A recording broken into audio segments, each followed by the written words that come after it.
Yo, yo, yo, what is going on, my fellow wrestling fans? Welcome to a brand new week and welcome to a brand new edition of what we like to call the Clash of Champions, where we dive headfirst into all the storylines, controversies, personalities, and everything in between that center around this world we know and love as professional wrestling. For better or worse, I am your host, the vegan you believe in, Conscious Kurt, aka the Professor, aka Kurt GPT, in the flesh as always. And my co-host needs no introduction, but the hell with it. He's about to give y'all one anyway. That's right, ladies and gentlemen. This is tag team partner Jonathan Randall, the adventurer himself. Always make your life an adventure. And welcome to our wrestling podcast, our soap opera that we love to call professional wrestling, that we love so much.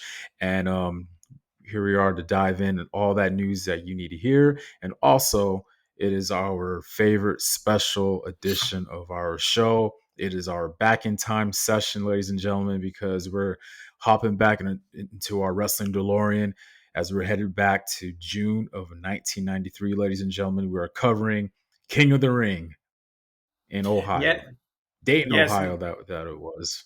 yeah, the heartland of America, as they called it 1,000 times throughout that show, but we'll get into that a little bit later. But first, we're going to get into some unfortunate news that took place this past Monday on Raw, as Liv Morgan, as she was about to have a match with Kyrie Zane, literally in the first exchange they had in the match, Liv Morgan had to step out of the ring and holding her shoulder. And as a result of this, the match had to be stopped. And it's since been confirmed that Liv Morgan suffered a dislocated shoulder and she could be out for up to 6 months.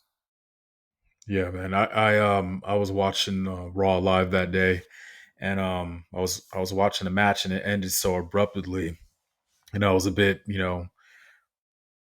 shocked about.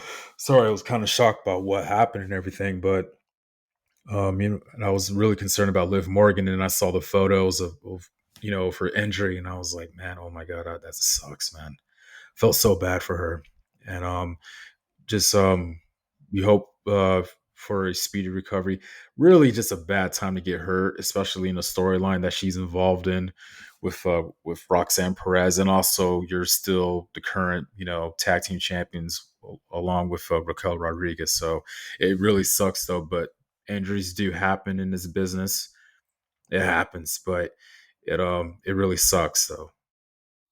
Yeah, this is the worst possible timing for this injury to go down because she's not just in that storyline with Roxanne Perez. She's in multiple storylines. She's in that one. She's in the one that Nikki Bella that just popped off last week. She's also Oh in the yeah, one that one. involving, yeah, she's also in one involving Ego Sky. They had a segment together on Raw Monday to open the show before the whole injury took place. Mhm. So yeah, she was wrapped up in a whole bunch of stuff going into the summer, and like right when it's about to start and really pop off, she gets hurt.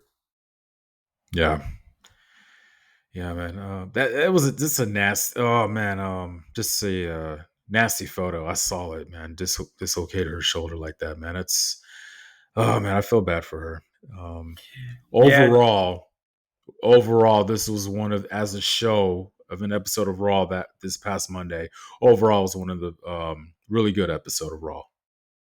yeah, it was a good episode overall, but let's like kind of dive into the Liv Morgan thing a little more. So initially they weren't sure like exactly how long it was gonna be, but like now since the reports that came out yesterday, it's seeming like it's the worst case scenario where she'll be out for up to 6 months. So that means she's out of Evolution, she's out of SummerSlam in her home state of New Jersey, which I'm sure also is gonna be a heartbreaker for her. So yeah, from that timeline, it's looking like now she probably won't be back for the rest of the year. Yeah, it when I first heard about it, I mean, I thought they said like 3 to 4 months at first, though, but now you're saying six. So, but at the end of the day, we just got to hope for a speedy recovery for her. It really sucks that she's going to miss all this time, especially during the summer. You got SummerSlam coming up, and also with the multiple storylines that she's involved in. And um, it's just it sucks, but it's bad timing. And again, stuff like this, it happens.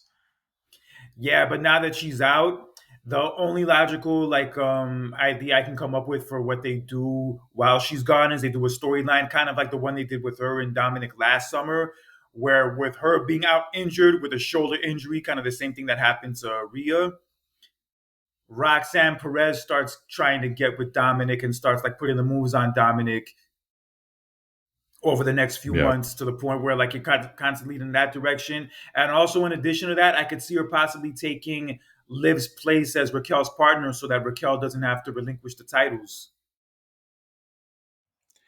And that would be a I very could see that interesting thing happening. because we both know how Raquel Rodriguez feels about Roxanne Perez. So that would be very interesting.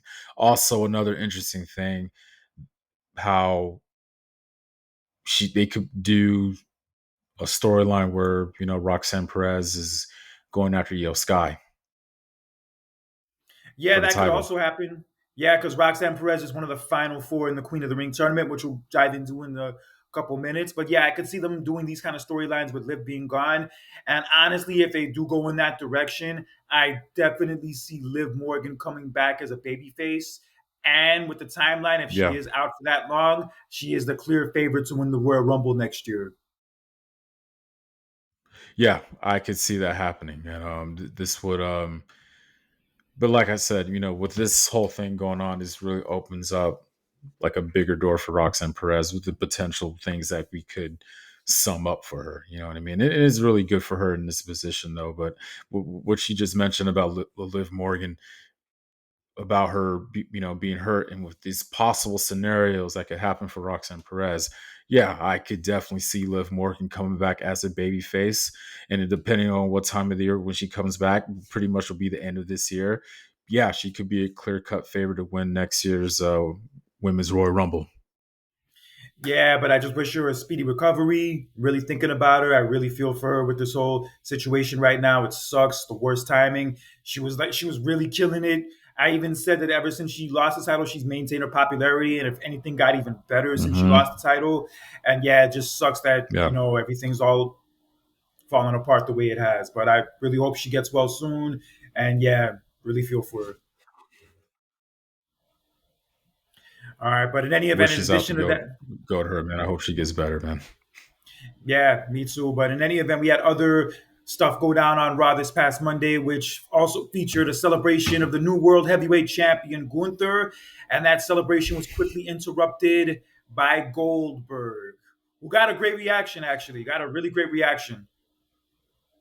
Yeah, but there's something that kind of rubbed me off the wrong way when I first saw that, and I was like, okay, last week they had me or pretty much everybody else guessing on why they took the title off of Jey Uso so early. Had us guessing because is it because of his mic skills, or just what's going on? Is it the lack of self confidence that the company sees in him? What is it? What's going on?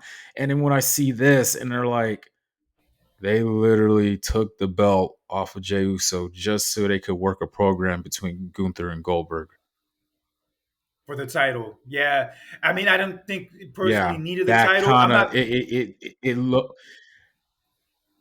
I'm sorry. It low key rubbed me off the wrong way just a little bit. Like I I understand that they needed to resolve their issues from last year from Bad Blood. I get that, but the fact they had to do that for the title, and it kind of rubbed me off the wrong way a little bit. Yeah, I mean, I don't mind Gunther being the champion. Again, I'm not against that.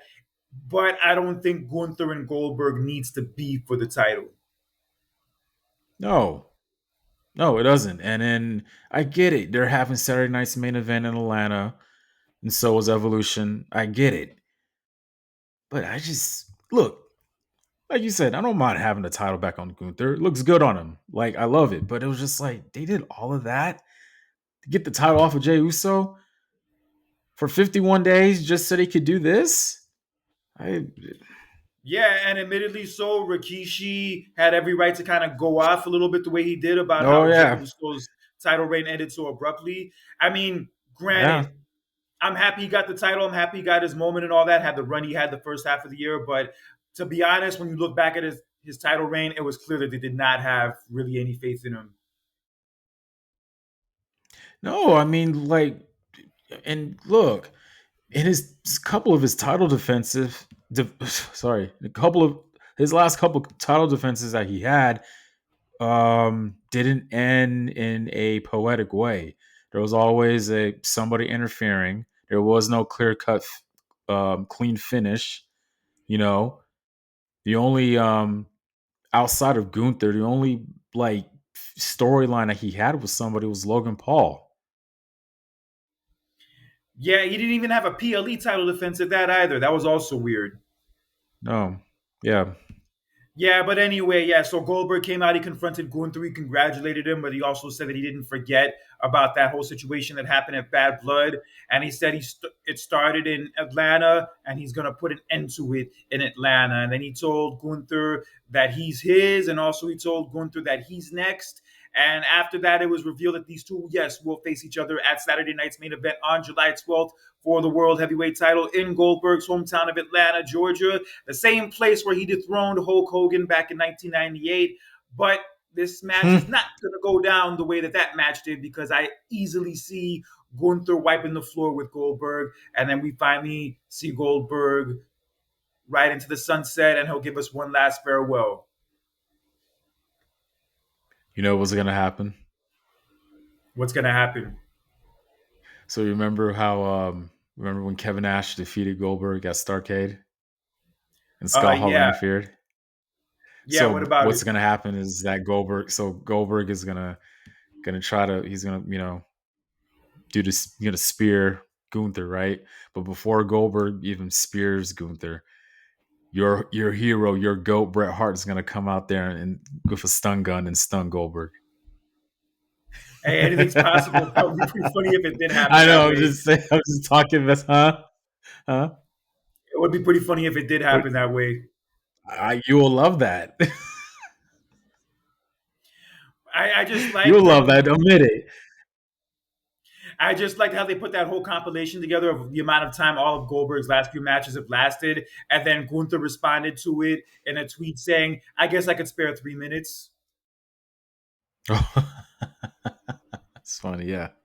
That's pretty much how long his matches are. Pretty hard.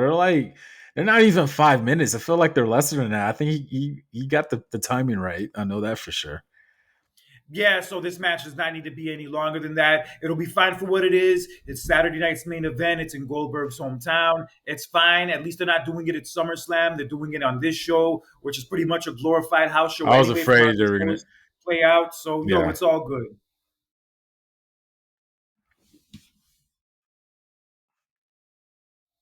Yeah, but we'll see what happens with that. So yeah, that match is official. We're getting that at Saturday night's main event.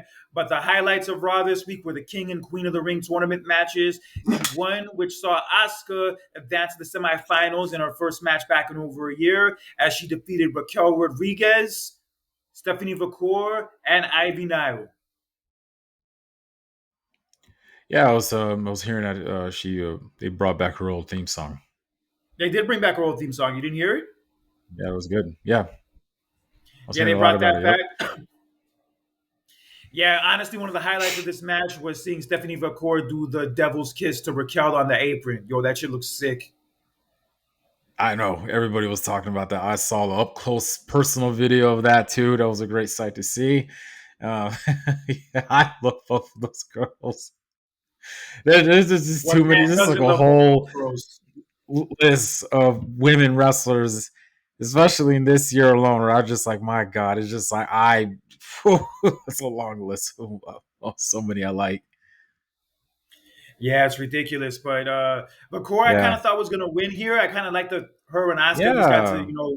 battle it out for a little bit, but obviously Asuka ended up picking up the win after Raquel was attacked by Rhea Ripley and laid out with a riptide outside the ring, and that led to Asuka picking up the win. So Asuka advances to the semifinals, and she will face Alexa Bliss. And in the other women's semifinal match, we have Jade Cargill against Roxanne Perez. Hmm. And I think whoever wins that match wins the tournament between those two. You know what? I would like to see Roxanne Perez win this. It's very possible she definitely could. Like I said, it's between her and Jade Cargill because I think if Roxanne Perez advances and wins the tournament, she could go against Io at SummerSlam. That'll be a pretty big match if they could build it right. And also, if Jade wins, What? I could see Jade and Tiffany Stratton having a match at SummerSlam because they've kind of teased that a little bit in recent months. So they could do that at SummerSlam and with Naomi like lingering around with the Money in the Bank briefcase. Yeah, there's a lot they could do with that. Yeah. It both sounds really great though, but if I had to pick, I had to go Roxanne Perez, what I just alluded to earlier, because of the fact that Liv Morgan's gone, and they could really start pushing Roxanne Perez now, just pushing everybody's buttons. Raquel Rodriguez, how she feels about her, and then also getting more involved with Dominic while Liv Morgan is gone. Similar to last year, what Liv Morgan was doing with Dominic while Rhea Ripley was gone. You know what I mean? So there's a lot of similarities they could do. And also, this could really push Roxanne Perez further now because she is, again, new, very new, the youngest one on the roster. You know what I mean? So this will be really good for her. Yeah, it could play out in any way. Jade also wouldn't be against her winning either. I heard she's going to be in a movie now. Mm. Oh, really? Yeah, I did hear something about her being in a movie. It came out a couple of days ago. Oh, So I'm not sure okay. what she's going to be like going to film that or whatever, but we'll see how it plays out. So, yes, those are the final four in the Queen of the Ring Hmm. tournament. And in the men's first round match this week in the main event, we had Sheamus, Rusev, Bronson Reed, and also Jey Uso, fresh off of his loss of the World Heavyweight title last week, battling it out to Great see who would go to the match. semifinals. Yeah, it was a fun ass match. A lot of shenanigans, a lot of interference from like Braun Breaker. And then Sami Zayn came out to counter Braun Breaker. Then he got thrown over the announce table for his trouble. Then Penta came out and like laid out That was Braun brutal. Breaker. And then Bronson Reed looks like he's about to win the match. Then LA Knight comes through and pushes him off the top rope. And then Jey Uso ends up winning. Good Then, riddance. yeah, then after the match, Seth Rollins comes out to try to attack Jey Uso. And then Cody Rhodes comes out and faces off with Rollins. And then Rollins walks away. And then Cody and Jey Uso shake hands to end the show. And it will be Jay against Cody in the semifinal match next week on Raw. And tomorrow night on SmackDown, it's going to be What? Sami Zayn and Randy Orton. You got two hell of a matches coming up this week, man. This Hell yeah. what is going to happen. But you know what bothers me? I kind of wish that these two matches were on the actual PLE at Night of Champions though, because I like that idea of having um wrestle a couple matches so you could get to the King of the Ring final. You know what I mean? So it's the story and the endurance. So, but hey, it is what it is. But man, a lot of writing for both these matches. I can't wait. You're just like, man, what the hell's going to happen in these matches, especially with Cody Rhodes and Jey Uso. I Wow. have to be I have to be honest between both tournaments, the men's and the women's. This is the most fun the King and Queen of the Ring tournament has been in years. Especially the King of the Ring tournament. I feel like it really feels important in a way it has not felt important Mm-hmm. in years. Like it really feels like Yep. it's a big deal, it's special. And with the final four in the Yeah, King of the Ring tournament, it feels like anybody can win. I know. And it's just like, damn, who could win it? It's like, and let's not forget, you could still, this is, winning the King of the Ring and you get a title shot at SummerSlam. I love that. So, um, oh man, it's like I don't even know who to pick.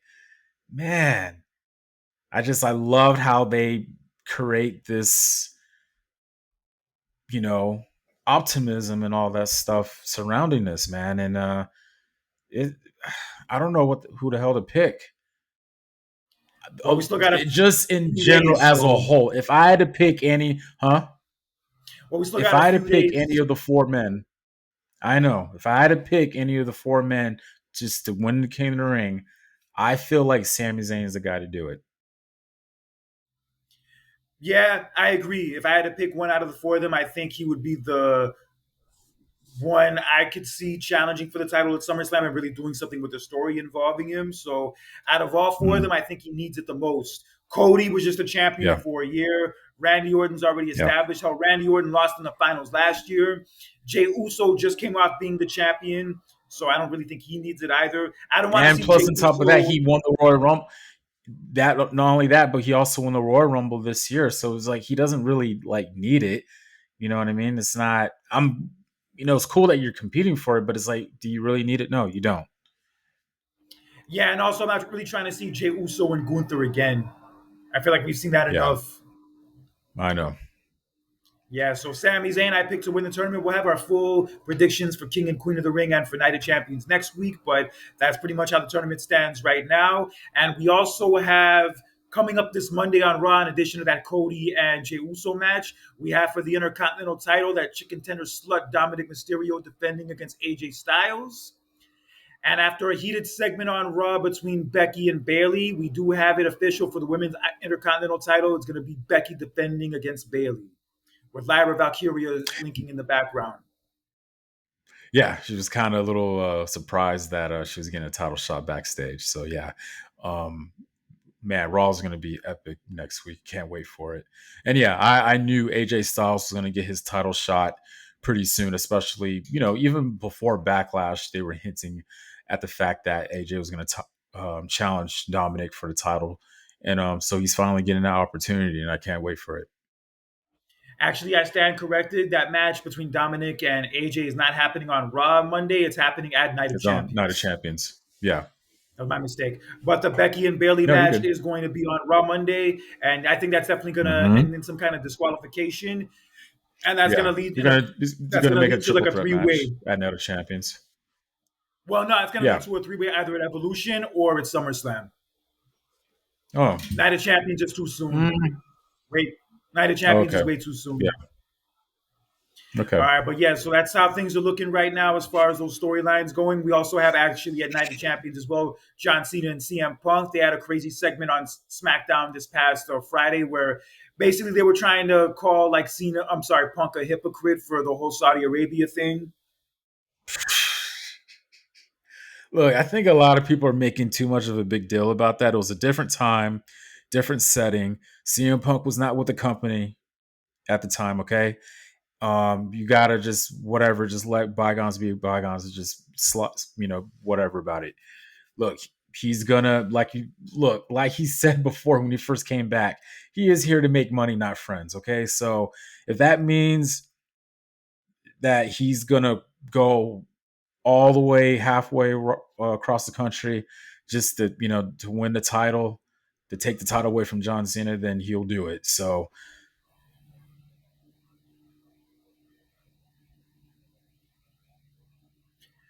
I mean, we'll see how it goes. I mean, he was still working in the company the last Saudi show he missed. I don't know what's changed between now and then, but that's his prerogative.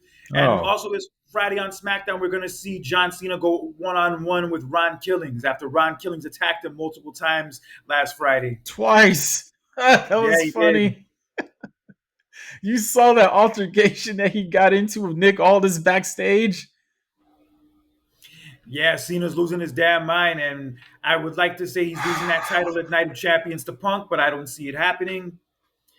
But I'm No, enjoying what they're doing right now for the time it's going to last. sadly, no. Yeah, I think Cena's losing the title back to Cody, whether it's at SummerSlam or sometime after. I think that's probably the eventual destination. Speaking of Hmm. which, I finally got my ticket to SummerSlam last week. I am officially going to You SummerSlam. did. Yeah, I'm going to You did. SummerSlam. Congratulations. How much was your tickets? Total for both nights, it was about 800. Okay, so where are you exactly? Are you sitting there? Mid level or upper? Like mid 100 section. Okay, not bad.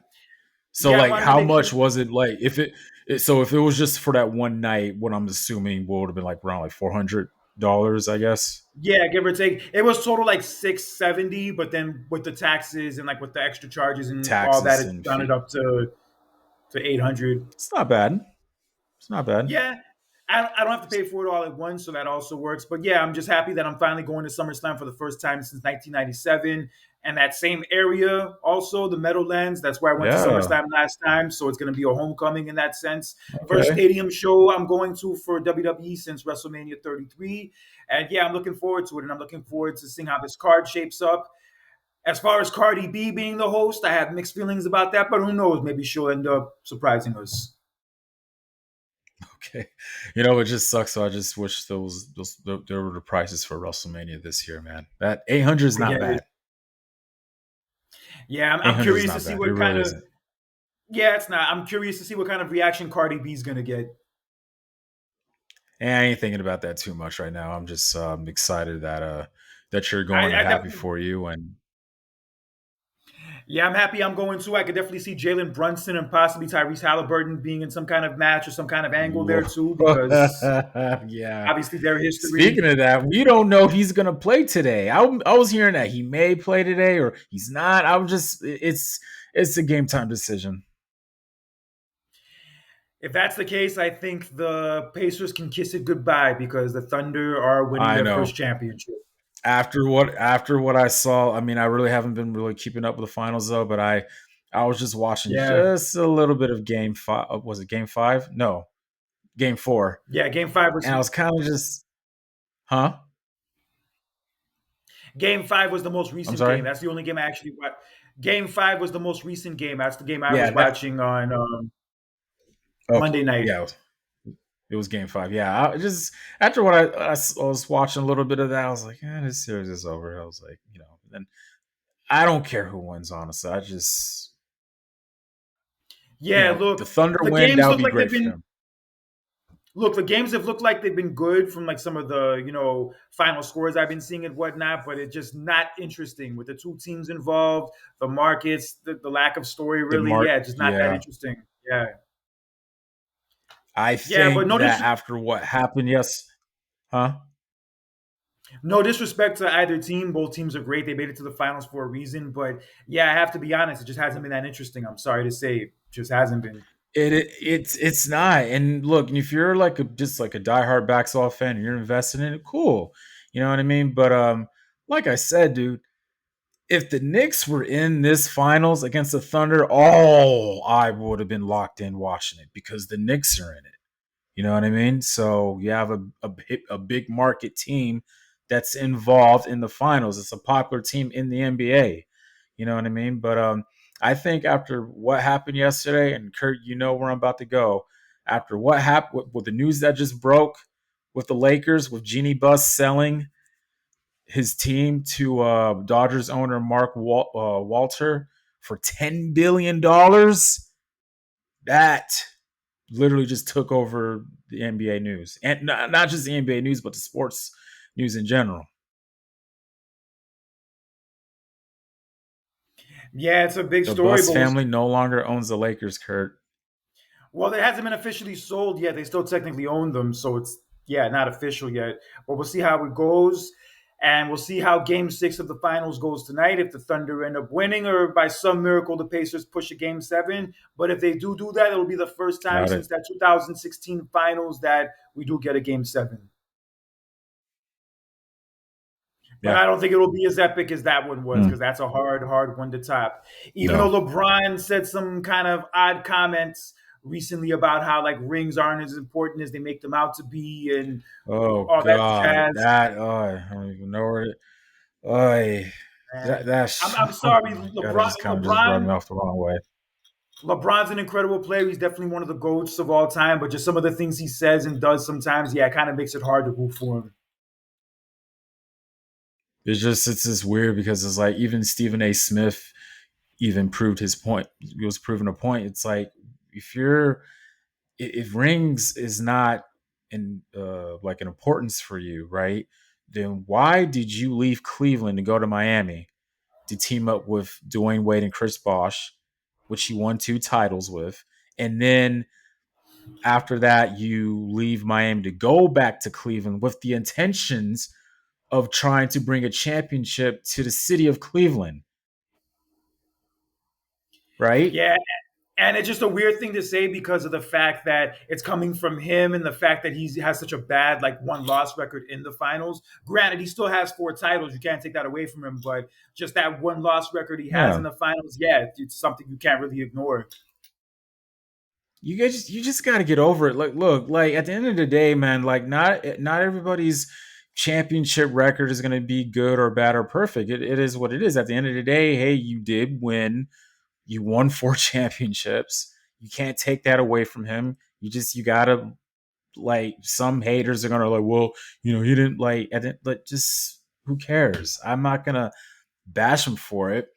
I know my GOAT is Michael Jordan. And it's not just because of the rings, it's because of the fact that there's certain games in certain moments where in crunch time he delivers, and that's the guy I want to depend on. Mainly the flu game. I set that as a prime example of why Michael Jordan is my GOAT when it comes to basketball. When it comes to basketball, that game alone. Yeah, that's definitely a fair reason why to pick him. But um, as far as LeBron goes, he's definitely the GOAT of this era. I'll never say that he's not. He definitely dominated the 2010s specifically. But yeah, just some of those things he says like this, and then that incident he got into with Stephen A few months ago, just certain things, yeah, just kind of hard to Oh cheer god, for the guy it's sometimes. yeah, I don't know. We're just with the new ownership coming in for the Lakers, it's going to be a bright future for this team. I know that for a fact because look, I don't like the Dodgers, but look, the owner of the Dodgers really did like a lot of impressive work with them over the past like several years.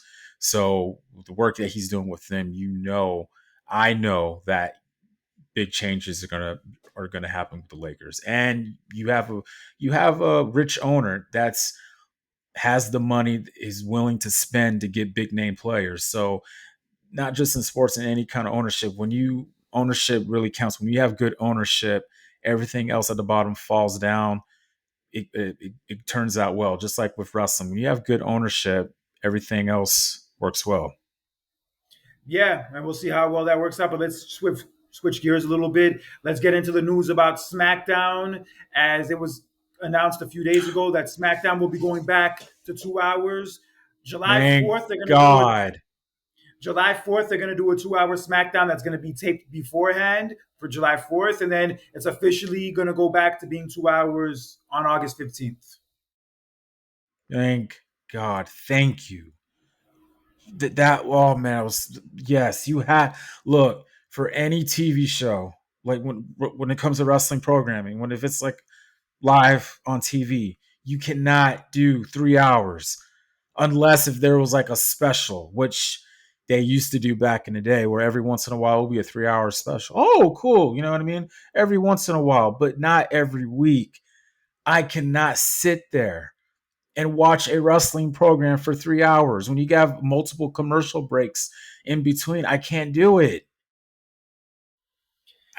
Yeah. That's too long. Yeah. And like, It's to be different when it's a real, PLE. yeah, to be real, honestly, like SmackDown, even before they switched to 3 hours back in January, it was still kind of hit and miss. But ever since they've gone to 3 hours, yeah, it's been for the most part not that great. I can't get in tune with it. It's just like, especially look, when you look at the age demographic, right? Especially for the males, right? You have a wrestling program on a Friday night, 3 hours. That's a lot of commitment, especially if you're that type of person that likes to go out and do stuff. That's kind of hard to do. You know what I mean? 3 hours, Yeah, and it just, man. But I'm but just in general, like even the shows that are good, the SmackDowns that are good, that 3 hour time frame is still a lot. It still drags even with that. it's a lot of But commitment. It's a thank lot. God, thank God it's only temporary. We only have to deal with it for a few more weeks, and then it'll be back to 2 hours, and hopefully the show gets better from there. Thank you. I agree. Yes. I think all wrestling programs, if you're gonna have it on TV, just 2 hours. That's it.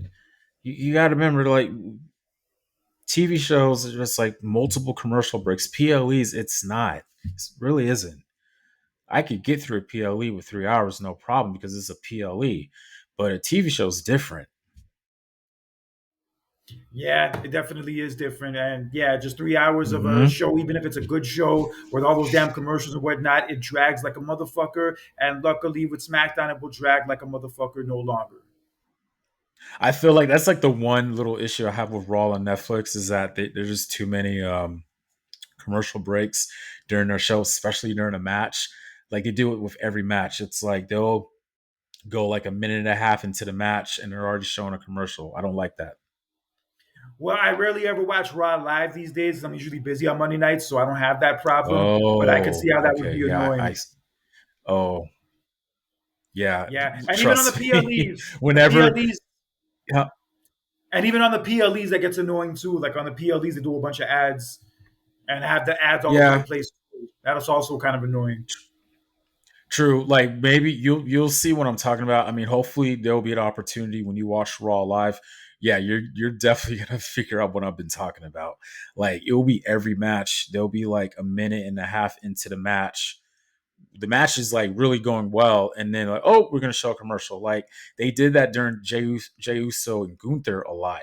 They were like, not, it was literally like a minute into the match and they're already showing a commercial. I'm like, dude, come, like it's your world title match and you're showing a commercial during your match. Come on, that's I was like, dude, that's not good. All right, but it is what it is. But luckily, we don't Yeah. have to deal with this on SmackDown for too much longer. It can go back to 2 hours, and yeah, we'll see how Mm. the show improves from there. But my brother, are you ready to jump into our wrestling DeLorean? Oh yes, indeed, ladies and gentlemen. Let's head back to the '90s. Yes, we're taking you back to June of 1993, as we are going to cover today the King of the Ring from that year. The very first King of the Ring pay per view with that. Yes, yes, and 1993 was an odd year for the WWE. Um, they're in a transition of finding themselves. They're breaking away from the '80s, from the from the golden era of the WWE. They're breaking into that new generation of the company where new younger superstars are coming into play, and you're looking for the top guy, and that top guy was Bret Hart, even though he wasn't the champion, because you had certain somebody who was politicking who wanted to be the champion, Hulk Hogan. But it was just an odd year. But when you look back at this year, easily, hands down, this show was the best pay per view that they had this year. Royal Rumble was eh. We know how WrestleMania 9 was. SummerSlam was not good. Survivor Series, but It was this even worse. event, yeah, was this Yeah, was their it's not. best one. Yeah, that's not saying much, but yes, this was the best pay per view that WWE did that entire year, and it was a damn good show. And the person who made it a damn good Mm-hmm. show was the GOAT, Bret the Hitman Hart. Not didn't wrestle not once, not twice, but three times to be crowned King of the Ring, and it was very impressive matches that he had, all three of them, which we'll get into later. But before we dive into this event, man, when I just think about the whole year 1993, man, the pop culture and the life itself, man, I'm not trying to shun the other past years or the year I was born in 1991. I just felt like the year 1993 really set the tone of that decade when it comes to pop culture, man, because so much happened in that year where stuff that happened that started is kind of like still going on this right now. Like, of course, I don't even know where to begin. Like, Monday Night Raw started in January 1993. That's still going on. The Power Rangers started in 1993. It's still Yes, talked they about did. people my age or older. You know what I mean? Um, Jurassic Park was like the hit movie that year, and they're still making like a new Jurassic Park movie is about to come out next month. I ain't trying to It's watch that freaking shit. crazy. Still though, regardless if you don't want to watch it or not, it's a movie that's still talked about to the point they're still making them, regardless of It's how you funny. feel about it. It's funny that you bring up Jurassic Park because I actually saw it in the theaters the weekend of this King of the Ring. When that movie came out, because we already know that was the number one movie that month. There's no debate. I There was mean, come on, nothing. now it was like the highest Yeah, it grossing movie of wasn't. the year. Yeah, it wasn't But Last Action Hero. when That's for you damn sure. stop it, Cliffhanger was like number two. Did you Hey, like that movie Cliffhanger was good. too? Cliffhanger was good. Okay, Cliffhanger was good. Last Action Hero, I can respect what they were trying to do, but it just kind of didn't really pan out the right way. But okay. Jurassic Park, as a 7-year-old kid going to watch it in the theaters, that shit creeped me out. Like, what was your thoughts going into this movie? Were you kind of like, like what am I getting? Like, am I expecting like an action flick or a thriller, kind of like similar to Jaws, or like what is like your Well, thought process? to be honest, I didn't really want to go see it when we went to go see it that weekend. I wanted to go see this movie called What? Life with Mikey. I wanted to go see this movie called Life with Mikey with Michael J. Fox, where he's like a child's agent or something. And Jerry Lawler's Mm. actually in it too. Jerry Lawler actually has a cameo in it. But we ended up going to Oh, see Jurassic Park instead. In hindsight, that was the right move. Jurassic Park was the better movie. And yeah, that movie creeped me out, especially that one scene with the dude from Seinfeld, the dude with the glasses, when he's like trapped in the car with that one dinosaur whose like ears pop out or whatever. Yo, that shit was scary yeah. as hell, son. Oh my god. For a PG-13 Wow. movie, yeah, it was damn scary. That movie didn't really creep me out. It didn't scare me. I was just kind of like, whoa. Well, I was a Like, kid at the time, so it definitely did the job. I, And yeah, I and know, in all but honesty, I was done with that franchise after the second one. Like after the Lost World, I'm like, yo, I don't need to watch these movies anymore. And I haven't watched the Jurassic Park movie since. dang, wow. Well, well, you probably didn't really miss a whole lot in the third one. I think the third one I didn't really care too much about it. Um, And these remakes, I'm when not checking they for either. These new ones, I'm not checking when for they either. but, but when they came out with the fourth one that came out 10 years ago, I kind of like that one, the whole like plot of it, because like they finally did the park where people could come. I was like, oh, finally, because that was the whole the print premise of the story. This dude makes dinosaurs from freaking that he got from like a mosquito DNA or whatever, and then like, okay, I'm gonna make these dinosaurs. I'm gonna make a park and all that stuff. So, and it didn't really worked out to his vision. And then in the second one, the son tried to bring the dinosaurs because he was going to make a park in America, and that didn't work out. And then the third one, I don't even want to get into the third. The third one was just like, what the hell was this? And then the fourth one, they finally made a park, and there's people attending it. I was like, finally, okay, cool, they finally did it, because we always think about like, what if? I mean, what would have been like if they actually had a park with people in it, and they did. So anyway, um, man, I just yeah, that whole year, man, really just set the tone for that whole decade when it just comes to everything. And then um music.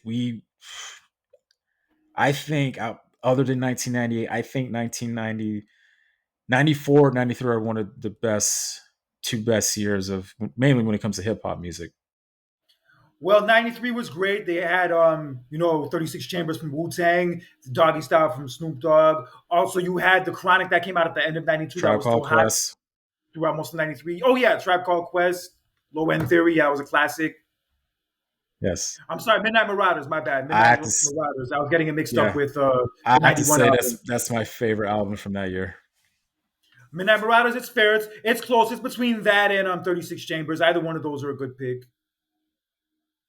But honestly, out of the '90s, I would say the best years as far as hip hop were like '94, '95 was great. Also, Yeah. '96 is incredible, and I'll throw '98 in there. '98 was sick. Okay. Yeah, Yeah, but and '93 was just very good for R&B. '93 was actually very good for R&B, especially for women in mm, R&B, because you had Tony Braxton, you had SWV, and you had Janet Jackson, who had the number one song at this time of this King of the Ring with "That's the Way Love Goes," and her yeah. feature film debut, Poetic Justice, was set to come out a month after this show, alongside Tupac. There was a lot of good movies that came out this year. I always put a high on 1995 as the best 90s um, year of movies in the 90s, though. But 93 really gives a run for its money as well, because there was so many good movies that came out that year.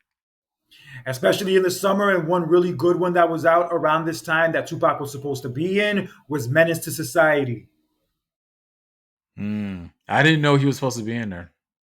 He was supposed to play like the Muslim dude Sharif. He was supposed to play him, but he was like asking questions. I think like in the Mm. process, like in like the table reads of like why does he say this or why doesn't he say that? And yeah, he kind of had like a issue with Hughes brothers, and that led to him being released and fired. It was actually also around this time where Tupac kind of told on himself when he was on Yo MTV Raps, and he admitted that he actually beat up one of the Hughes brothers because of the whole scenario, and then he ended up getting arrested right after that. Wow.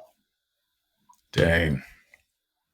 Crazy time, That's man. Yeah, crazy, man. No, I miss those kind of shows. Those like Yo MTV Raps, Rap City, actually having music videos yeah. on. Yeah, I miss that time frame. When it was good. It was Sheesh. very good. It was fun. It was Man, fun. The movies were fun. The fun. music was fun. Pop culture was fun. Man, there's just so many good movies. I don't even know where to begin. Like freaking Tombstone came out in 1993. One of my all-time favorites, Blood and Blood Out, came out. Let's see, The Sandlot. How did I forget about that? That came out in 1993. My goodness, Yeah, man. the Mrs. Um, Doubtfire. Also, What's Love Got to Do with yeah. It? Cliffhanger. I mentioned a few minutes You ago. ever That like was pretty good. Sister Act 2? I never really watched the Sister Acts like that. Oh no. Oh man. I always meant to see them, but for whatever reason, I never did. But yeah, I know Lauren Hill was Hmm. in Sister Act too. I do know that Lauren Hill was in it. Yeah. Oh yeah. Yep. Yeah, Man, you there's also had just Carlito's oh Way. You had yep. Carlito's Way. You had Bronx Tale, Bronx Tale. Philadelphia. Oh yeah. Yeah, too many Philadelphia. to name. That is Cool Runnings. wow. Also, Cool Runnings. Yes. Wow. Just Yeah, a lot too of good. many to list. Yeah, too many great movies to list from '93. But also, what was great in Yeah. '93 that was actually going on around this time was the NBA Finals between the Chicago Bulls and the Phoenix Suns. Yes. And funny enough, the same day of this King of the Ring show, they had the Game Three of that series where it went to triple overtime. Yes. And the Bulls won that game, right? Was it the Suns? No, the Suns won that game. The Suns saved their season by winning that game because Oh if yeah, they the had Suns lost that won it. game, Wow. yeah, because if the Suns had lost that game, they would have been down 3-0 and they were playing in Chicago because they lost the first two games in Phoenix and that was game three in Chicago. So they fucking saved their season by winning that game three. Dang. That's Only crazy. for And then another week, but the Bulls still. will go. Yeah. But the Bulls will go on to win that series, becoming the first team since my hated Celtics since the 1960s to three-peat. Nobody's ever done that. That was just a huge accomplishment that you just knew that when you think about sports in the 90s, because you got to think about like, early that year, the Dallas Cowboys won their first Super Bowl, and we saw how that will turn out for them through the rest of the years moving forward. But when you think about that decade, you think about the Chicago Bulls, you think about Michael Jordan, and that was just an awesome feat for that whole what that team accomplished, winning three straight. That's a hard thing to do. Between that three-peat and a second three-peat, which one do you was which one was your favorite? I would say the second one, but I feel like out of Hmm. all the six title years that they had, this one was probably the worst one they had. It wasn't bad, but it was probably the worst one they had because of the fact that they like finished number two in the East behind the Knicks, and then they had the whole gambling scandal that came out about Jordan like around this time too, where they were talking about him like staying at the casinos into like the wee hours of the night, and that caused them to lose the game against the Knicks during the conference finals. But I will say, through all that, like through dealing with all that drama and all that, personal bullshit, they still found a way to win their third title. And you got to give them their flowers for that. Yeah. It's crazy It's another thing always that happened that month. Huh? what, what's up? What happened that It's month? always the what? I was gonna say, No, because it's funny because no, you go on. I can wait. yeah, I was gonna say, like out of all the teams when they win titles, it's when it comes to their three peats, the third one is always the hardest. So like when you think back to like the three peat, like later in the '90s and Yeah. '98, that one was tough, especially when you watch the Last Dance documentary. And then with the early 90s Yeah. 3 that they had here, the third one was the toughest because in 91 and 92, they were the clear favorites. But in 93, they kind of had like more of an uphill battle because they had the Knicks who were ahead of them in the East. And also they had the Suns who had Barkley as their league MVP that year. This is Barkley's MVP season. Yeah. Um, it's funny though. There's another interesting thing that happened that month because it's funny because a couple days ago, hockey season just ended. The Florida Panthers won their back-to-back Stanley Cups, defeating Edmonton Oilers for the second straight year. And till this day, no Canadian team has won the Stanley Cup since 1993. The last Canadian team to Damn. win the Stanley Cup was the Montreal Canadiens when they defeated my beloved LA Kings though. But I mean, I was only a year old. But yeah, that was the last time a Canadian team won a Stanley Cup was 1993. Kurt, That is madness. That is I madness. know, I know that is crazy. And since then, there's been I've lost count of how many different Canadian teams has been in the Stanley Cup but lost. Calgary Flames been in it. Edmonton Oilers been in it twice. I think Montreal was in the Stanley Cup a few years ago. Um, trying to, Vancouver was in the Stanley Cup in 2011. They lost. Actually, it's funny. Vancouver was in the Stanley Cup the year after in '94, but they lost to the New York Rangers in 7 games. So yeah, they just it has not been good, man, for Canada. Yeah, it's too bad, man. But what was good in 1993 was television. There were so many damn good shows on at the time. From Family Matters, Family Matters was on. Fresh Prince was on. This is actually around the time where Janet Hooper left the show. Was actually this time frame. Also, Oh also you had man. Martin. Also, you had Martin. Martin had just started. You had Full House. I still like Full House at Hmm. the time. Full House was still good at this point. You had like shows like Roseanne, things Yeah. like that. A Different World actually just ended around this time too because of some political network bullshit, but we don't need to dive into that. Also, Cheers just ended. Cheers had just ended around this time. And two defining 90s sitcoms actually debuted this year. And those two sitcoms I'm speaking of are Living Single and Boy Meets World.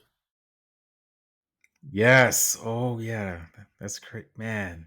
I told you, man. This year was just a hot year for the '90s, It was man. great. And It then was great. speaking of TV shows, I think the one show that pretty much had everybody on a chokehold, any kids, especially with parents, because we would harass our parents for us, was Power Rangers. That Yeah, but show had everybody on a chokehold. I yeah, was but obsessed with Power Rangers. yeah, Power Rangers were hot, but the only thing is, I think they were more hot like in '94 than like when they first started. Really? Because I remember '94 specifically. That's kind of like when I kind of got into Power Rangers a little late, but I just remember like in '94 specifically, yeah, the Power Rangers were everywhere. They kind of Yeah. That dethroned the Ninja was Turtles because the Ninja Turtles were kind of like that hot kids kids karate show for like a while, and then after that, it kind of like transitioned to Power Rangers, yeah. I and that was just very I'm sorry. And that was very apparent when the Ninja Turtles 3 movie came out this year in '93, and it sucked as much as it did. Oh man, that movie was terrible. The Ninja Turtles movie where they go back in time to Japan, yeah, that movie was ass. Wow. But man, and no, how can you forget? Batman the animated series was It just just started started. a year Yeah, it just before started. though, but it was still going on. It was still going on this year, and this was like during the time when like, oh man, it had so many good episodes. I to this day still love that show. But but yeah, just 1993 just really just set the tone as a pop culture thing, just booming during that year. I was only a year old. I was only a year old, so I really don't, have like, I'm just a baby, you know what I mean? Just, how old were you and where were you living at? I was 7 years old. I was still living in South Florida, my grandma's house with my mom, my brother, my my grandma, obviously, and also one of my uncles. So we were all living in that house during that time frame. I was still relatively innocent at this point in time. I was still kind of like in yeah, I like just ended kindergarten around this time, so I was like still at that early age where like I hadn't really lived life yet, but I was still enjoying it. I was still enjoying that pop culture I had in front of me at the time. I had not started watching wrestling yet. I did not start watching wrestling until the next summer in '94. But yeah, I was really enjoying life as much as I could at this point. And as great as pop culture and everything was in the world at the time, one thing that was not so great at the time was WWE's product. Yeah, like I alluded to earlier, they were just they're in a transition stage.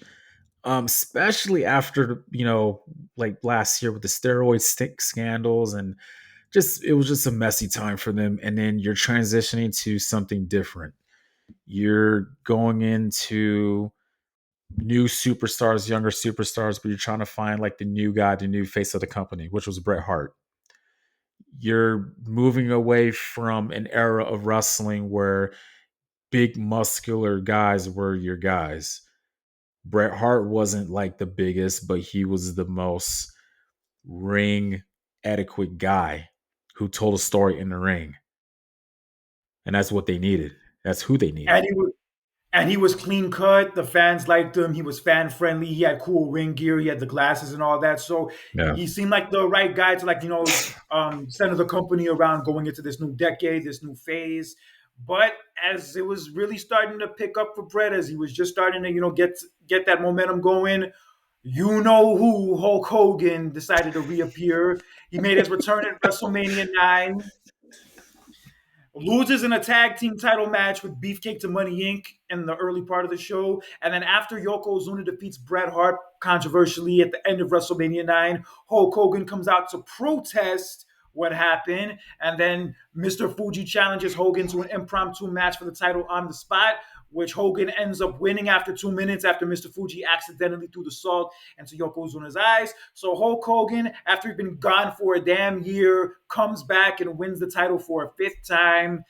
And this would ultimately set up the main event for this show being Hulk Hogan versus Yokozuna for the championship. And funny enough, even though Hulk Hogan had just won the title back at WrestleMania, he did not defend the title at all between WrestleMania and this show, King of the Ring. Yeah. And look, this was a different time, man. Look, this wasn't a time where like every month there was a pay-per-view. There was gaps. Okay? You had a gap between Royal Rumble and WrestleMania. You had a gap between WrestleMania and King of the Ring. Had a gap between King of the Ring and SummerSlam. You had a bigger gap between SummerSlam and Survivor Series. So it wasn't set up where every month there was a pay-per-view.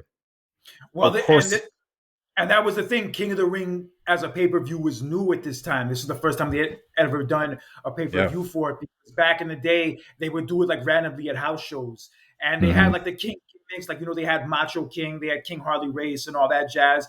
But this would be the first time they'd actually have the tournament as its own pay per view. So that was another new thing they were trying at the time. In addition to Monday Night Raw, in addition to trying to push like the newer, younger talent. So it wasn't the best time for them from a creative standpoint, product standpoint, but they were at least trying different things that would eventually pay off later.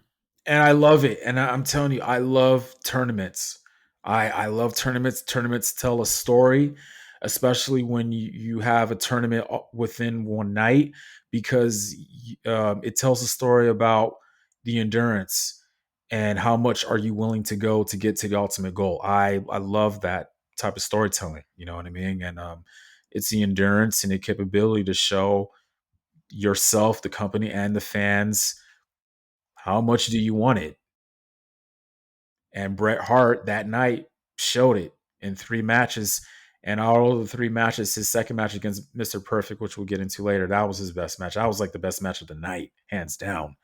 Yeah, we will get into that later. And since Bret Hart did lose the title the way he did at WrestleMania and did not get the rematch at this show, he was given the number one seed spot in this tournament, which means he was already qualified into the quarterfinals. He did not have to win any qualifying matches. So Bret Hart in the first round, his opponent ended up being the man he defeated at the Royal Rumble earlier that year, Razor Ramon, who was kind of going through like a transitional stage at this period also because a few weeks before this King of the Ring, he had lost that match to 1-2-3 Kid that put 1-2-3 Kid on the map.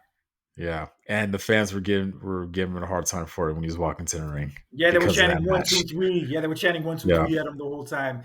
And yeah, this is Wow. ultimately set up Razor Ramon's babyface turn which would happen later in the summer. But here he Mm. was technically still a heel. He won against Bret in the opening match. And they had a very good match for the 10 minutes that it lasted. I can't say it's better than their match at Royal Rumble, but it was still Mm. very good for the time it lasted. And Razor Ramon at one Hmm. point stomped on Bret Hart's finger, and that would play into Bret's injuries he would deal with later in the show. But I did like how this match ended, where like Razor was going to do that suplex from the top rope, and then Bret Hart just fell on top of him and then pinned him. So Yeah. creative, son. Just all of the finishes that Bret had in this match was very creative, man. He just out of nowhere, just boom, came Yeah, out of because that was nowhere and just yeah, and that was the thing that he was told going into this tournament, that he was not allowed to win any of the matches with the sharpshooter. mm, I know. And funny enough, the night before at Madison Square Garden, he wrestled an over 30-minute match with Bob Backlund and actually hurt Hmm. his ankle in the match. And then he wrestled three different matches that lasted a good 10, 15 minutes apiece on this show. Yep. Shit, man. Bret Hart had his working boots on this whole damn weekend. Oh yeah, But yes, definitely. Bret Hart did win this match and advance to the semifinals. And in the next match, we had Mr. Perfect, who had to face Doink in three different matches to qualify for the tournament, take on Mr. Hughes, who looks like a Yeah, I was damn like, damn Mr. Hugh- corrupted limo driver or some shit. for real, he does.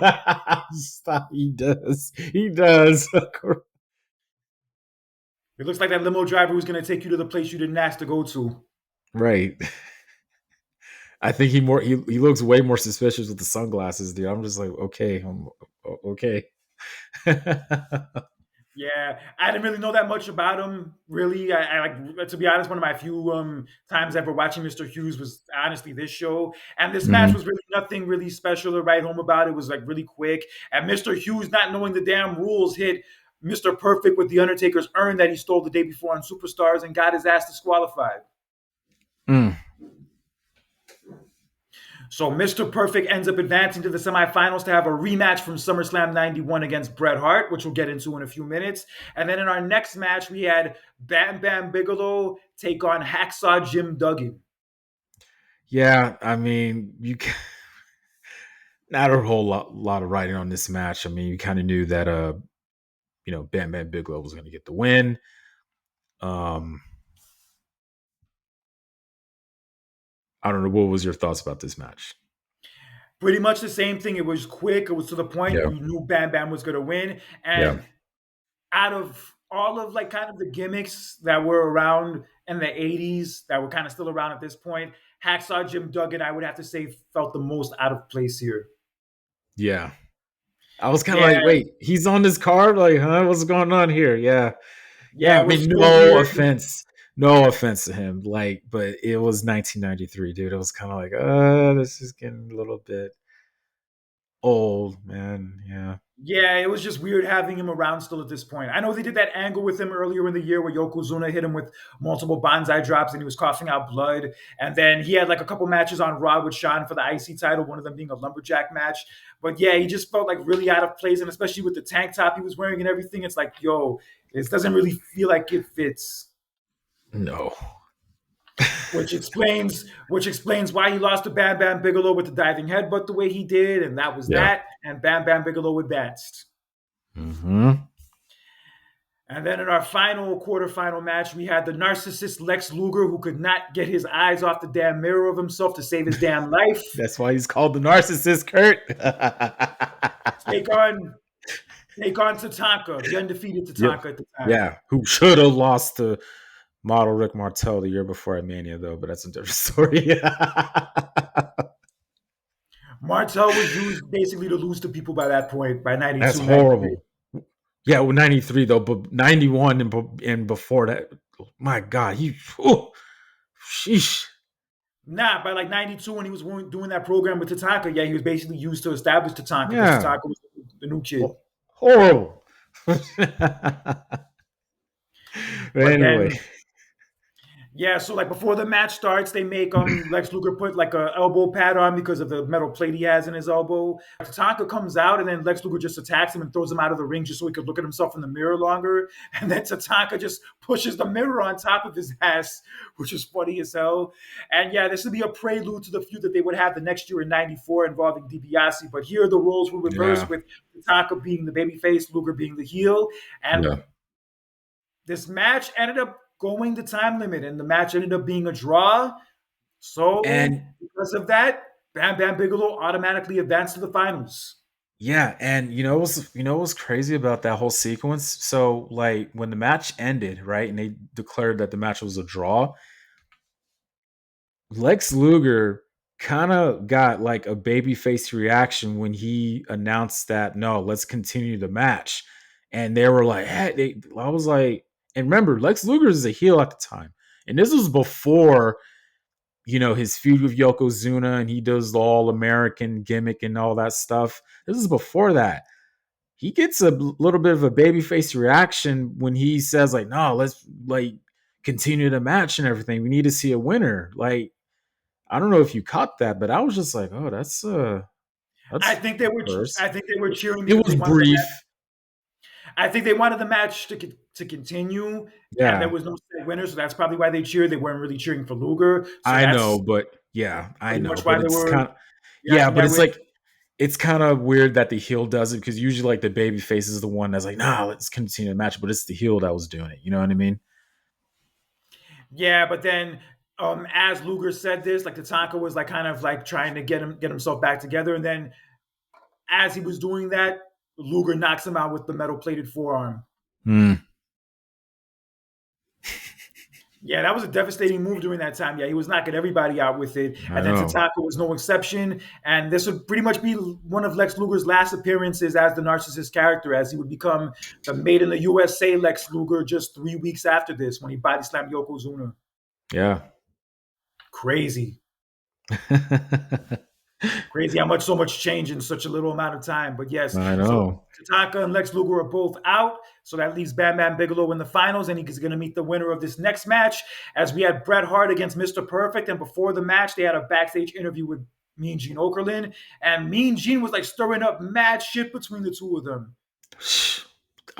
Man, Damn troublemaker. right? God rest his soul, but Mean Gene, come on now, you know, man, you know better than that. To stir up something like that. Come on now. He's like saying like, "Yo, Bret Hart, didn't you say that you could beat Mr. Perfect easily, and he would be an easier opponent?" Wow, big mouth, man. And He then had to Perfect's be like, drinking that day. Mean Gene had to be drinking that day. I'm telling you, he's possibly, so, huh? possibly. Right. And then Perfect's like, yeah, I remember SummerSlam and I owe you. And they're talking about their dads, about how like their dad's tougher than the other one's dad. And then Mr. Perfect fakes a handshake attempt at Bret. And then, yeah, I like this. This actually really added to the match. I like that they did this. All because of Mean Gene. Yeah, all because of Horrible. Mean Gene damn martinis. Horrible, horrible. But what was not horrible was this damn match, as Bret Hart and Mr. Perfect went 18 minutes here. This match was brutal, son. This match was crazy. Dude. There was this one spot where Mr. Perfect pushes Bret Hart off the apron, like into the railing. Oh, Yeah. shit. I was literally getting like a little bit of a PTSD from Survivor Series 95 when Diesel pushed Bret off the apron into the table. And I saw it, I was like, oh my God, he's going to land on the table. I was like, no, he did. He landed on the guardrail. Oh my God. Dude. There was no table close by for him to land I on, but know, but still, it gave yeah, me that so memory. Huh? I hear you. It gave me that memory too. Yeah. All right, so Bret and Perfect. So yeah, like Bret and Perfect are going at it. Perfect kind of works heel throughout this match, even though he's a babyface. He like works as a Mm, heel throughout it because there's this one point where he acts like he's letting Bret Hart back in the ring, but as Bret Hart's getting back into the ring, he kicks him. mm. And I love how because of Brett's injury, like it looks like he's trying to do the sharpshooter, but he doesn't. He does the figure four on Mr. Perfect.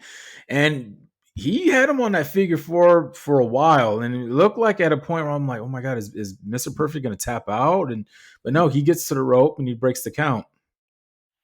Yeah, and then Bret at one point hit Perfect with a superplex, which is dope. And there was this other point where Perfect tried to do the perfect plex to Bret, but Bret like blocked it. And then Bret Hmm. ended up suplexing himself and Perfect over the top rope. Yo, that was Yeah, nasty. That was crazy. nasty. Him and Dynamite Kid used to do that back in Stampede Wrestling back in the day. But that's a Really? dangerous spot, bro. Yeah, that's a dangerous I spot. bet. I bet you could easily get hurt. You Yeah, falling anything could out easily of the go ring wrong like there. that, huh? Yeah, anything could easily go wrong in that spot. Yeah, that is dangerous.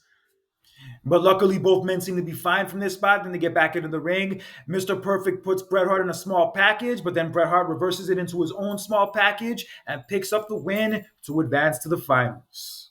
Yeah, and of course, Mr. Perfect's pissed off, and yeah, I felt like he was going to attack him after that, but no, he decides to shake Bret's hand, and that was it. Um, Between those two matches, the match that they had at King of the Ring, and then the match that they had about a couple years prior at SummerSlam. Between those two matches, which one do you think was the best? It's hard to say. I think the one at SummerSlam has more like significance to it because it was at Madison Square Garden. It was Bret's like first major title win and like the start of his real like push as being one of the top guys. And Mm, then this match in a way was better because Mr. Perfect's back wasn't messed up, so he was healthier going into it. mhm, And it's hard. They're both really great matches. I do think this is the best match from WWE that year. mm. But if I had to pick, I'll probably go with the SummerSlam one. It's close, but I'll go with the SummerSlam one. Okay. But still an incredible match here. Best match of the whole damn tournament. Best match WWE had the entire year. And yeah, not enough good things you could say about it. These two were always magic together. Always. Yeah, so Brett's going to the finals. And in our next match, we had for the WWE Championship, Hulk Hogan stealing the spotlight and the championship once again, defending the title against the man he stole it from at WrestleMania in controversial fashion, Yokozuna. Yeah. Um, just not a really whole lot of writing going into this match, but it really started to pick up when it looks like Hogan's about to win the match, but then a certain photographer comes out to the ring and tries to take a picture of Hulk Hogan, but it turns out Hogan gets like blinded by the fire coming out of the camera that causes a Yeah, distraction. and that would lead to Yokozuna knocking down Hogan, hitting him with the leg drop of all moves, and pinning Hogan to win the title for the second time. I'm Yeah, sure a lot of people did not see that finish coming. I mean, the way they did it with the damn photographer sucked, but Yokozuna regaining the title from Hogan, yo, that's a good and look then for him. insult to injury, he finally does the bonsai drop on Hogan. Good.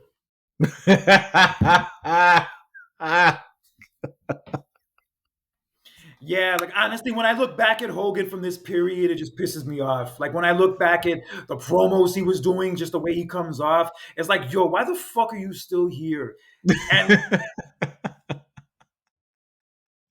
like even his promo before the match, like his promo before the match, where they had that big close up of the Hogan paintbrush job on the back of Jimmy Hart's like Oh jacket, man. and like just him doing that same promo of like standing up for America. We're in the heartland of America. We're gonna beat the foreign villain. We're gonna overcome for the American spirit. I'm like, bro, the '80s are over. This is played out. This is played out. You're played out. You're stealing the spotlight. It's clear that you can't let it go. It's like, yo, bow out gracefully. And in a way, you can maybe say he bowed out gracefully because he dropped the title to Yokozuna, but just the way it played out. Cleanly. Yeah, but just the way it played out with the whole photographer bullshit, it's like, yo, you couldn't have just lost to him cleanly, or you couldn't have just lost to Bret Hart like the way it kind of looked like it was heading Yeah. towards. But yeah, you had to And do this bullshit. two things. Number one, when I was watching that backstage segment with Hulk Hogan, it was just weird seeing him having a manager, having not just Jimmy Hart though, but just a manager in general. That's like that's not Hulk Hogan's style. I thought that was just a bit weird. Look, I get it. Hogan and Jimmy Hart are close friends backstage though, but the fact like on screen, like he's my manager and all that, that's like that's not Hogan Also, s. also seeing Jimmy Hart as a babyface too, because Jimmy Hart was always a heel manager. Now he's a babyface Yeah, manager. I thought that was just weird, man. Yeah, this whole vibe was weird. Also, Hogan felt really out of place in WWE at this point. You could definitely tell he was a lot smaller compared to before, obviously, because he couldn't be on the juice and all that jazz. And even a month before this, he wrestled a show in New Japan and like tossed away the WWE title and referred to it as a toy. Mm.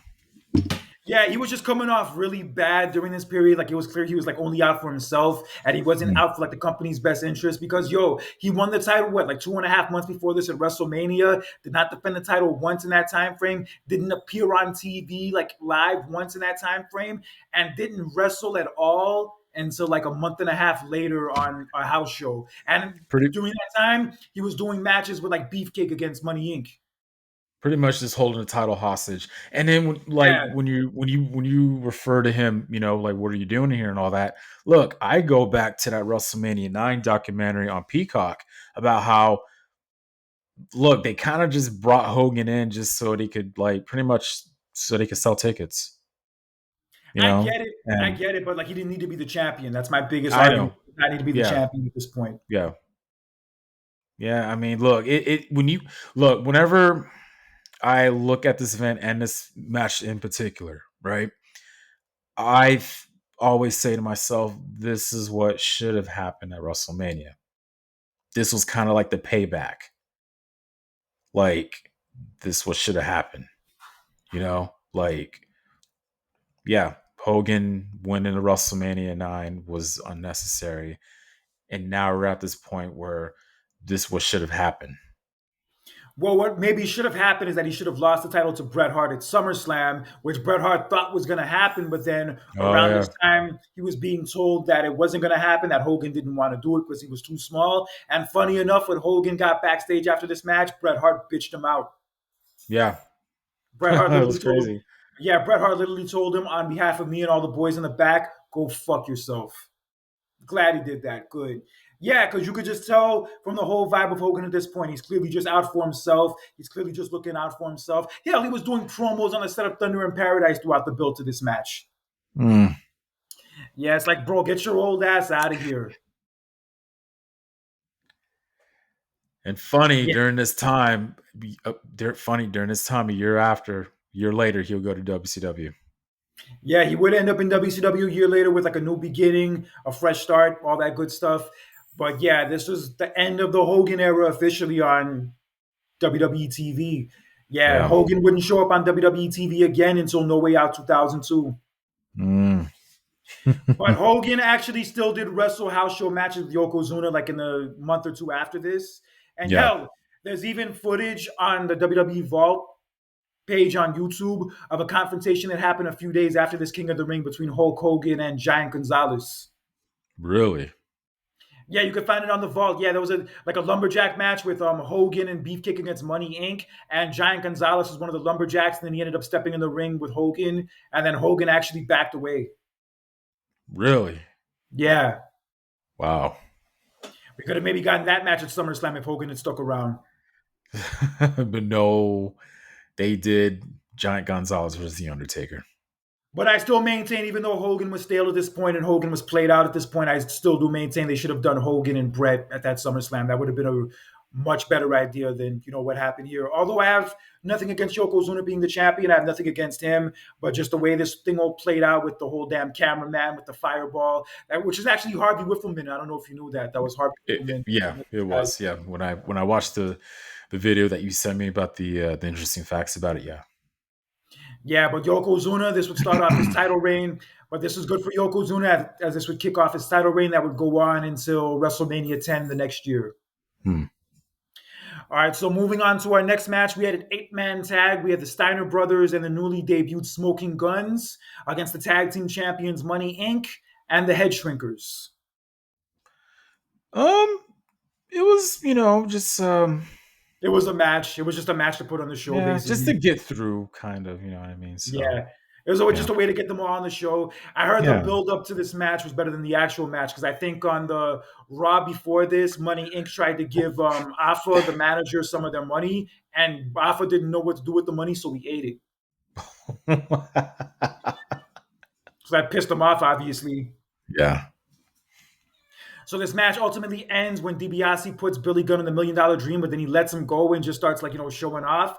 And this show off would cost him in the end as Billy Gunn hit him with a small package to get the win for the Guns and the Steiners. And then the match afterwards, all four teams end up brawling with each other, and then the Steiners and the Guns clear out Money Inc. and the Head Shrinkers, and they win, stand tall. But it's funny enough, right after this King of the Ring, the following week, the Steiner brothers and Money Inc. would exchange the tag team titles 3 times. Wow.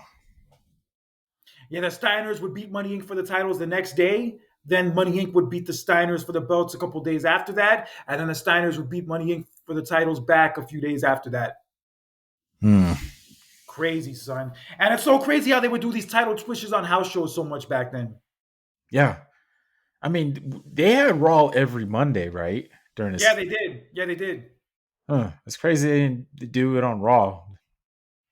Yeah, they chose to do it at house shows. And speaking of which, that ties us into our next match.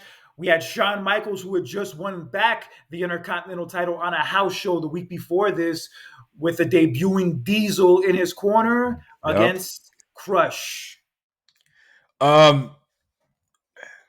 This was kind of like Crush, pretty much dominating, showing strength, dominating Shawn Michaels, and it looked like Crush is gonna get the IC title, but two doinks showed up that caused a distraction. It was a bit weird seeing Shawn Michaels do the super kick behind Crush's head to get the pinfall victory in 1, 2, 3 though. But yeah, it was just the match was fine. I mean, yeah. Kona Crush was an impressive looking dude. Those outfits were super damn bright.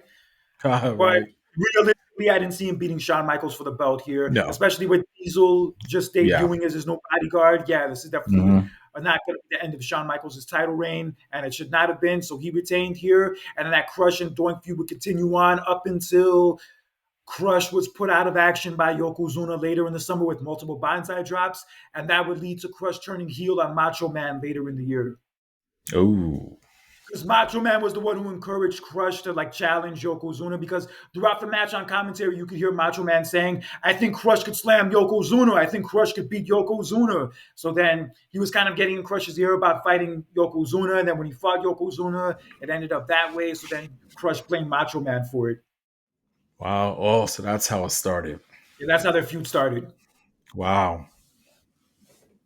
All right, but yeah, Shawn Michaels retained the title here and had Diesel now as a part of his whole act, and that would lead to a lot of good stuff that would come not just later in this year, but especially the following year in '94 for Diesel.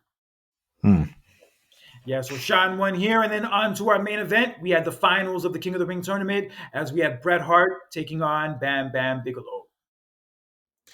Yeah, and everybody had their doubts about Bret because he was hurt and he already wrestled 2 matches already, while Bam Bam Bigelow, he had a first round bye, so he was more rested than Bret Hart. And a bigger guy too. Bigger guy too, yeah. And this is all about Bam Bam Bigelow, just putting down his strength and his size on Bret Hart, and Bret Hart's just getting dominated. He even got bear hugged at one point during the match, and even Luna Vachon interfered. He hit Bret Hart with the steel chair outside of the ring. She hit Bret Hart with a steel chair. Yeah, she hit Bret Hart with the steel chair. So yeah, she hit him with a steel chair, and then that led to Bam Bam Bigelow hitting Bret Hart with the top rope headbutt, and Bam Bam Bigelow got the pin. And you think Bam Bam Bigelow is the king of the ring, but then Earl Hebner comes out and says, yo, that's Luna Vachon came out and hit Bret with the chair. This is bullshit. You can't end the match like this. And then Howard Finkel says that the decision had been reversed, but then they correct him. And then it comes to find out that the match is going to continue because of the interference. Yeah, it's interesting that they pulled it off that way. They had you tricked for a second that Bret lost, and then the match ended up continuing. Yeah. So the match continues, and Bam Bam Bigelow's still working over Bret, and so Bret eventually makes a comeback. He ducks Bam Bam Bigelow out of the ring. He jumps on top of him outside of the ring and punches him a couple times. He hits him with a clothesline from the second rope, a bulldog, and then eventually Brett's on Bam Bam Bigelow's shoulders, and he's kind of like trying to keep his balance, and then he falls down and puts Bam Bam into a roll up, and then Bret Hart gets the pin by doing the roll up, and is your 1993 King of the Ring winner. Well deserved. Well deserved. Earned it, earned it, earned it. Great His story. Great story throughout the whole night. Yeah, great. I'm telling you, this is why I love tournaments. You have all these three matches were grueling, man. You had a very tough first match against Razor Ramon. You had a very physical match against Mr. Perfect, and then this match, you again a very tough uphill battle with Bam Bam Bigelow, and he got the job done in all three of those matches. Well deserved, and then of course the coronation. You know, his scepter and the crown, well deserved, but that all got put to rest once another king showed up, and that's Jerry the King Lawler, pretty much stating the claim that he's the true king of the WWE. And he's pretty much telling Bret Hart that you need to, bow down and pretty much kiss my feet. And Bret Hart definitely was not having that shit after the work he put in that night. So he basically Nope. called Jerry Lawler a pussy for not entering the tournament himself. And then he He mentioned that, calling him Burger King. yep, That's where all the Burger King chants started from. he was basically telling Lawler like, "Yo, there's a certain kind of king that you are, and that kind of king is the Burger King," and that starts the Burger King chant. And then Jerry Lawler attacks Bret Hart from behind, hits him in the back of the neck with the scepter, and like just starts like kicking him and stomping on him. And then he takes the chair and like hits Bret in the back with it, and then he just kicks Bret Hart down the steps as a way to make him kiss his feet. And the show basically ends with Jerry Lawler standing over Bret Hart. Damn. Look, I thought that was just a weird way to end the event. Look, I get it that they were doing it to so they could, start their program between Bret Hart and Jerry Lawler going into SummerSlam, which was weird by the way. But I thought it was just like a weird way to end the show. Like this is your first time crowning a king of the ring, the coronation, and it's supposed to be a good ending, and then this happens. I was like, oh, that's kind of weird. You know what I mean? Yeah, I can understand that, but at the end of the day, I think it worked because it set up their feud so perfectly, the Bret Hart and Yeah, Jerry Lawler feud. And I know this is more of a consolation prize for Bret after, not getting the match with Hogan at SummerSlam. He yeah, gets this, feud with Jerry Lawler instead. But yep. yo, it was a damn good feud. Honestly, one of the few highlights of WWE that year was that Bret Hart and Jerry Lawler feud, Mm, which would lead into SummerSlam. And honestly, that whole segment they had at SummerSlam between the Doink match and the match with Lawler was the highlight of SummerSlam. And it's funny enough, Lawler actually injured Bret Hart, like when he hit him in the back of the neck with the scepter. He actually hurt him, and then dang. Bret told him about that. And then at SummerSlam, when Lawler hit Bret with the crutch, like during that whole angle with Doink, Lawler hurt Bret again, and that's why Bret trapped him in the sharpshooter for as long as he did Dang. for receipt. Wow. Yeah, and another funny story Bam Bam Bigelow told about like when Bret Hart pinned him like in the end of this match, Bret Hart actually farted in his face as the pin was Really? happening. Yeah, he told Oh, that story before. wow. Damn. Loses the match Dang. and that happens too. Dang. Yeah, but great performance by Bret here. Put on three incredible matches, especially that match with Mr. Perfect. And yeah, this whole show was the Bret Hart show. You take all of the Bret Hart matches off of this show is not that good. No. Especially the second match. Oh my god. Best match of the night. And this show was a clear as day message that Bret Hart was the star of this era, not Hulk Hogan. Mm-hmm. Nope. Yeah, because Bret Hart's matches were all great, highly praised, and Hogan's match with Yokozuna wasn't a good match, and also just the way it ended with the whole photographer bullshit was mad whack. Yeah. And many people say that this is like the official end of like the Hogan golden era and the unofficial beginning of the new generation era. Yeah, I could see that. Like I said, they were transitioning, man, and you have these new superstars that are going to kind of like set the tone for the company years later. Like nowhere to begin. You got Shawn Michaels, Undertaker, even though Undertaker wasn't on the card though, but he was a big part of the roster in that era at the time. And see, you got Yokozuna, Got Razor and Ramon, yeah, Bam Bam Bigelow. You mentioned Mm-hmm. Bret already. And even Lex Luger. Lex Luger had a little bit of a run. Like right after this, he had Yeah. the whole thing with Yokozuna with the body slam. They were doing Mm-hmm. big things with him for a while, so you could throw him into that mix too. Yeah, they were Yeah. clearly like looking into the future at this point. And yeah, the product wasn't good Mm-hmm. at the time, but they were, making the right moves to eventually make it good in a few years. And yeah, this is basically like the last legs of the Hogan era, with like Hogan being gone after this, Hacksaw Jim Duggan being gone after this, DiBiase retired after SummerSlam, Mr. Perfect Mm. pretty much like retired for a few years, like because of his back, not too long after this. So yeah, like those dudes from the Hogan era were pretty much being phased out by this point, Yeah. and by the time the year was over. Yep. And also, you had Macho Man doing commentary. He wasn't wrestling; he was doing commentary. Yeah. He didn't really like it that much. I mean, he was kind of like, dude, I I could heard. look, like that's one of the reasons why that's like the main reason why he left to go to WCW. And it was just a bit weird seeing him in that position. And he didn't want to be in that position. He just, look, I still have a lot in me. I still want to compete and wrestle in the ring. So, Yeah, definitely, and he showed that he still had a lot more to offer when he went to WCW. And that's funny enough. Like within a year, a lot of the people who were on this King of the Ring show would end up in WCW, yeah, specifically Hogan. But I yeah, know. definitely a transitional time for WWE in June of 1993. Not the best period of their product by any stretch. I'll be the first one to testify to that. But in all that bullshit and all that garbage they were kind of like producing at the time, for the most part, one of the few good things they did have during that 1993 time frame was this King of the Ring show. I agree. And like I said, that was, best pay per view of the year they had. So, Yeah, hands down, there's nothing that comes even close. yeah.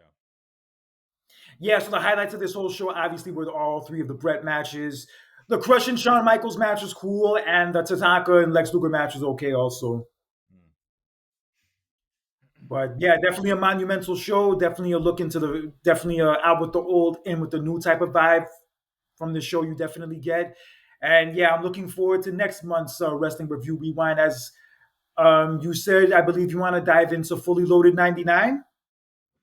Yeah, I was thinking about that, or either like because we're always doing WWE events. I was thinking maybe wouldn't hurt us to do a WCW one. I was maybe thinking about if we do Bash at the Beach 1996, but you know up to you. But Either one of those would be good, but I think 99 was a crazier summer, especially hmm. considering the weekend of that Fully Loaded was that Woodstock 99 festival.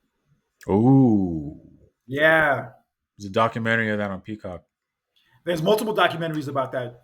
And it was Interesting. just a crazy time frame. It was the Attitude Era. We haven't really Yeah. talked too much about the Attitude Era much on these past episodes. So that'd be No, cool we if we could go haven't, back and and we revisit never that. talk. Yeah, and if it's any a pay per view that we should cover from that year particular, I think the best one will be Fully Loaded. Well, I would have probably said maybe Backlash, but we're already past that. But yeah, Fully Loaded had its Oh, fun parts. oh, okay, yeah, Yeah, so that okay, so I guess Fully Loaded 99 it is. okay. All right, so yeah, Fully Loaded 99 will be our episode for next month's Wrestling Review Rewind. And my brother, is there anything else you want to dive into today?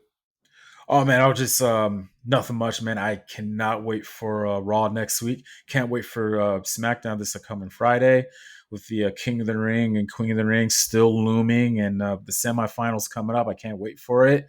And yeah, and we'll be here, ladies and gentlemen, give you the wrestling news that you need to hear, and also subscribe to us.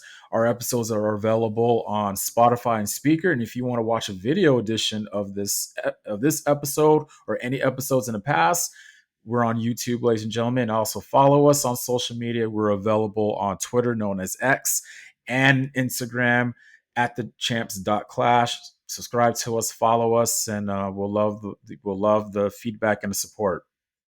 Yeah, holler at us. Let us know what you think. And yes, enjoy the rest of this King and Queen of the Ring tournament. We will be here next week with our predictions for both the men's and women's finals and also the rest of the Night of Champions card. And best wishes to Liv Morgan. Hope you get well Yes. soon. And until next time, for John Randall, this is Conscious Kurt with another edition of Clash of Champions. Take care. Enjoy your weekend. Happy Juneteenth, by the way. How could I Oh forget that? yes. Happy Juneteenth. Happy Juneteenth. And remember, don't be an asshole in real life or social media, because that toxic bullshit is for the birds.